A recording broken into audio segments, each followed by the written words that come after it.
Hi guys, welcome to my channel, Dan Reams Moto Vlog. Please like and subscribe. And dun sa first 30 subscribers ko from the first video, welcome back. So nandito tayo ngayon sa Sumulong Highway. Galing tayo ng Marikina kasi dun sa first video natin, tinest ko lang yung Insta360 camera ko kasi first time ko siyang gagamitin. Yun nga lang, hindi ko nagamit yung invisible selfie stick, which is isa sa mga pinaka nagpabilib sa akin, kaya ako bumili ng camera na to. So pakita tayo ng Antipolo kasi uwi na tayo, pero bago tayo umuwi, dadaan muna ako sa Wilcon kasi may mga kailangan lang akong bilhin, and para makabit din natin tong invisible selfie stick na Insta360 camera. Tapos nga pala, check nyo tong suit ko,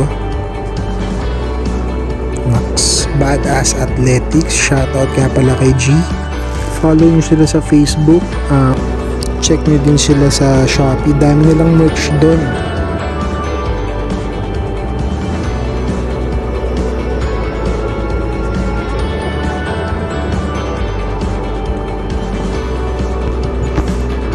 Grabe, sarap talaga magbiyahe pag walang pasok.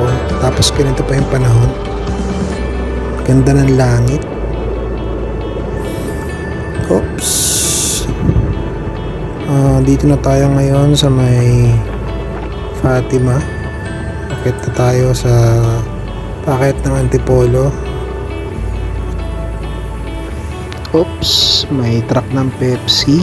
Oh, speaking of Pepsi nga pala, alam niyo ba, mas fan ako ng Pepsi kaysa sa Coke. Tapos mas naging fan ako ng Pepsi dahil endorser na nila yung Blackpink. Wala lang, share ko lang. So dito na tayo sa packet ng Cloud9, Paddy's Point. Ito yung pinaka favorite part ko ng Sumulong Highway kasi left and right puro puno. Ang ganda ng view, lalo na pagka nagmo-motovlog ka. Ang ganda ng mga background mo since puro puno dito.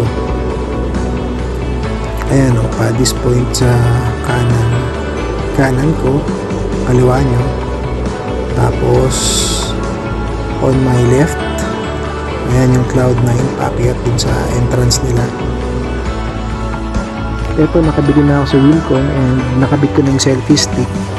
So, syempre hindi nyo makita kasi invisible nga eh, di ba? Ayan o, mukha akong tanga para ako may hinahawakan. Hindi ko pala nakabit ng mabuting clamp. Ayan, bumagsak. Kinabahan pa ako kasi kala ko babagsak yung camera sa sahig. Goodbye, 25,000 sana oh. Isang araw ko palang nagamit, sira na. Buti na lang, di bumagsak.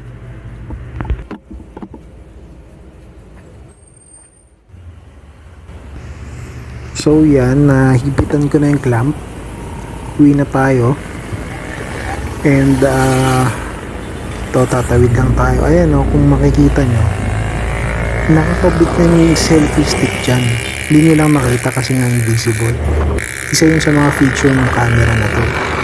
Pero kung makikita nyo, ayun, yung shadow nakita pa rin. So ito yung effect niya.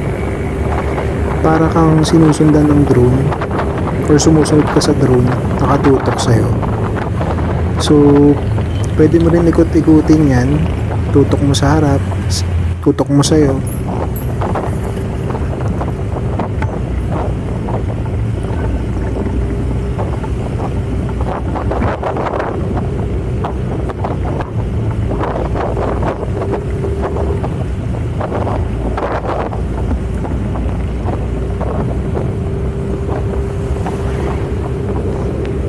So ayun o, wala ka nakikitang selfie stick dun sa nakakabit sa akin, pero yung shadow niya makikita mo. Fast forward lang natin kasi ang bagal magpatakbo ng mga sasakyan dito.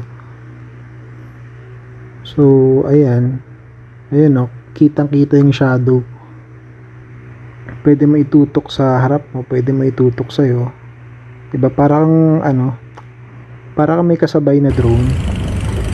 Dito tayo sa, ano natin, sa subdivision namin. Pasok kami.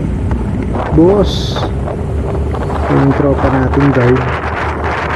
So, bibili lang muna ako dito sa tindahan and i-adjust ko lang din tong camera ko. So, ayan, uwi na tayo. Ayan o. Ganda ng shot. Ang lakas pa ka-pogi. Ayan. Ayan o. Hindi naman ako expert na vlogger or videographer. Pero yung mga ganyang shots o, ang lakas maka-legit. Feeling nila legit ka na ano yun. Lakas ng dating. Dito na kami sa street. Dito na ako sa street ko. Ayan, lapit na tayo mo. Ayun, no? Ayun yung shadow nung selfie stick. Mukha ka lang tanga kasi ang haba nung selfie stick mo. Pero, ganda naman nung resulta sa sa video mo. So, eto, dito na tayo. Ayan, ang bahay namin.